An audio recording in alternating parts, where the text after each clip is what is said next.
Well, there's no question it's quieter, but I'm not going to predict ceasefires in Gaza. Ceasefires and truces have come and gone. I think the one big difference, though, with this ceasefire is that the Israeli military say they've pulled out of Gaza, so they will no longer be operating inside the Gaza Strip, and that of course reduces the chances of clashes between Palestinian militants and the Israeli military. So for that reason, I think many here will be thinking that this ceasefire has got a better chance than the ones that have come before. This isn't an end to the fighting, it's only a 3-day ceasefire.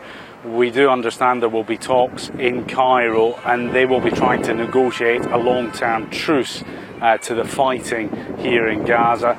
I think for most people, they're taking the opportunity to get out onto the streets, to stock up on supplies, and also just to try and make some sense of the death and destruction that we've seen in Gaza over the last 4 weeks of fighting.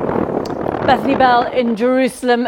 What are Israel saying about why it has pulled out, and what comes now? Well, Israel says it's pulled its army back to what it calls defensive positions along the border with the Gaza Strip.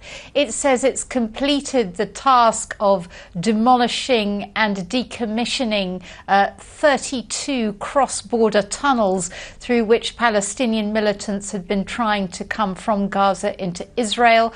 And for those reasons, it says it's accepted the terms of the ceasefire, but it said it will respond if there is rocket fire from Gaza. It will respond to that.